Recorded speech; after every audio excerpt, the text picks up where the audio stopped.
linemen. I did a deep dive with a buddy of mine who actually scouts in the league. And I said, the Niners are so big on these offensive linemen. I need you to go through the board with me and walk me through your exact reports on these guys. And we got to a number of them. It was like way different than like what the public thinks. Like a lot of people are like Tyler Guyton.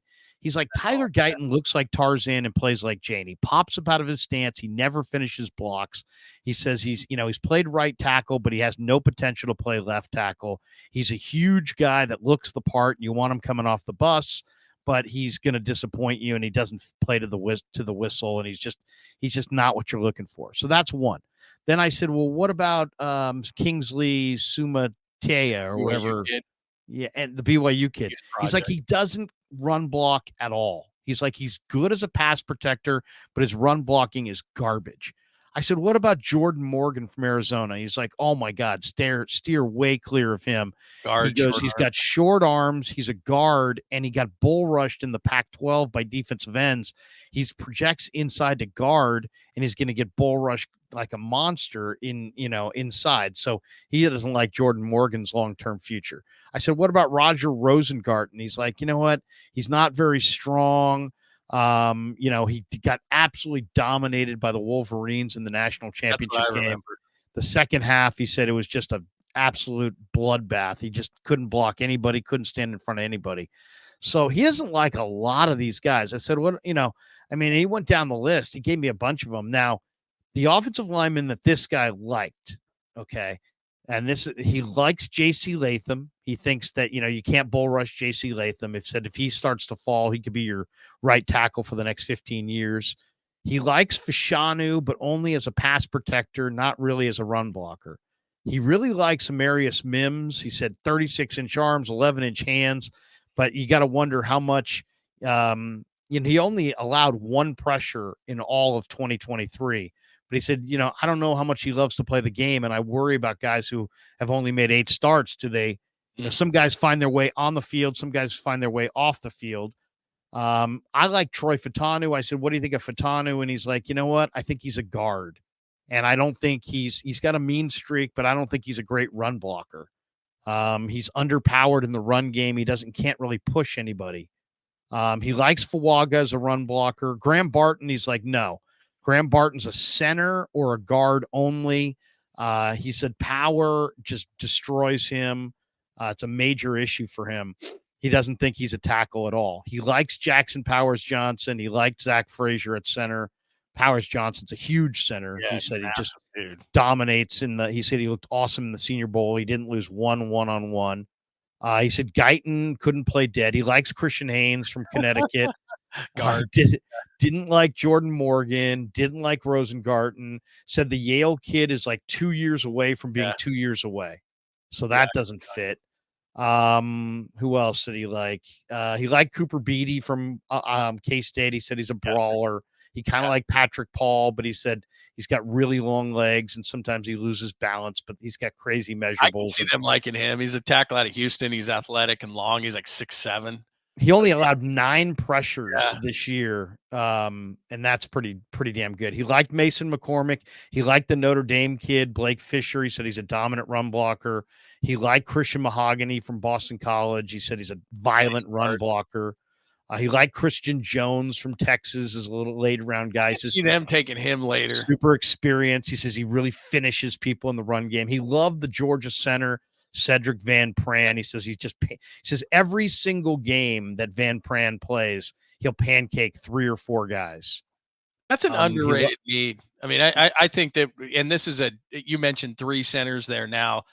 Oregon kid, West Virginia kid, and Van Pran, the kid out of Georgia. They need one of those guys. Now, Van Pran's going to be a little bit later, but they have a very average center, and that's what starts up front.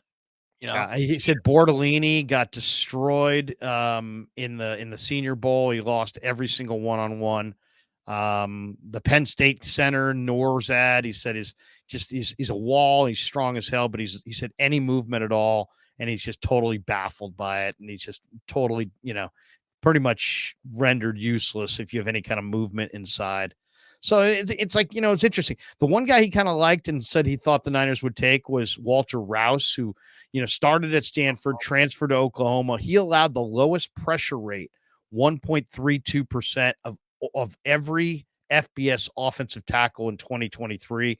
And he's a really good run blocker. And he went to Stanford. So I could see him being a day 3, Niner guy. He liked Zach Zinter. He liked Javon Foster. He liked Bo Limmer. So, I mean, it's interesting. I mean, this is a guy who gets paid for this. And like several of the guys like Morgan and Guyton, who are heavily, mocked to the Niners, he's like, oh my God, sprint away from those guys, So I don't see those guys being Niners anyway, because we just talked about the physicality of the receivers. There's a certain kind of lineman that they like. I mean, look, Trent Williams aside, just kind of look at it. Banks is a mauler type, right?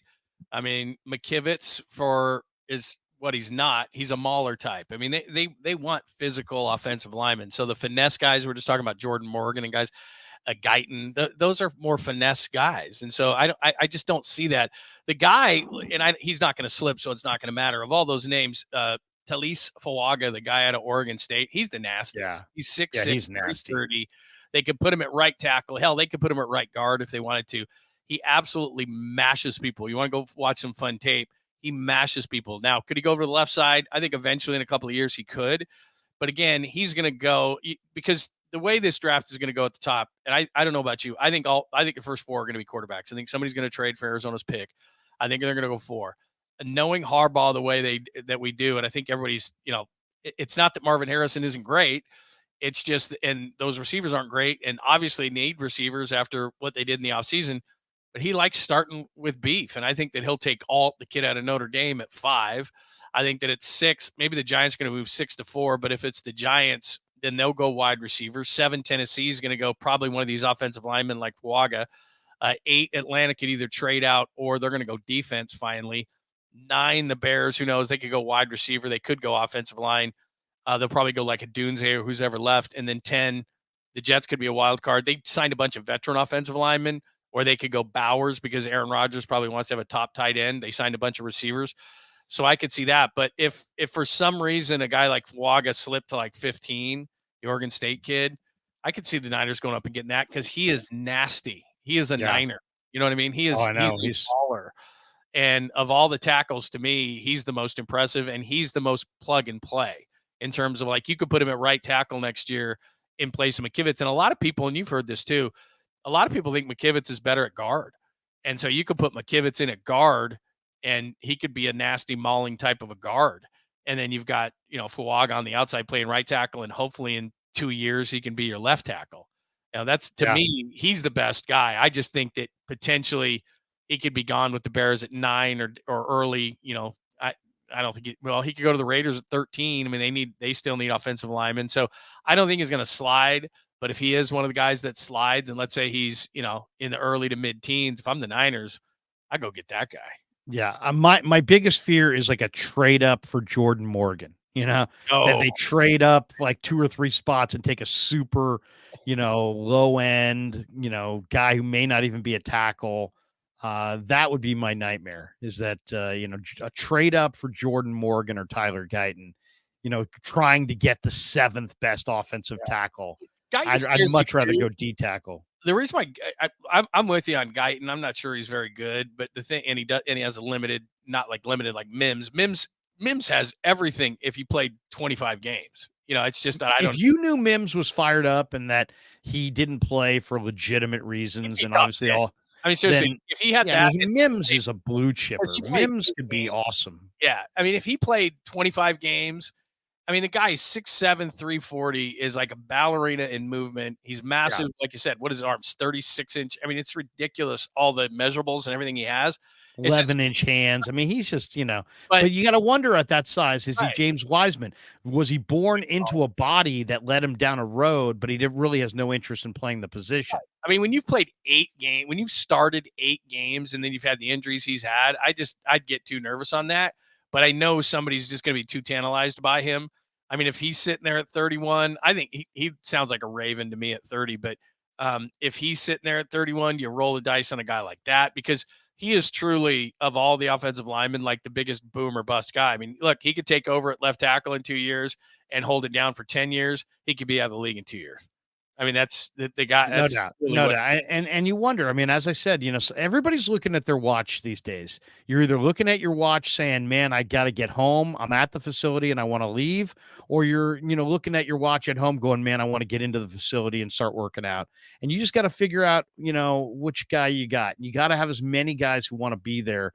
If you want to, if you got a room full of guys that are dying to get home, that's not good. And you wonder sometimes if a guy made 8 starts, could he have played and could he, I mean, how many times are you going to be 100% in an 18 game schedule? You're not. So it's like, playing hurt is like kind of a prerequisite in the NFL. And, if the guy can't play hurt, then that's a problem. That could be a real problem.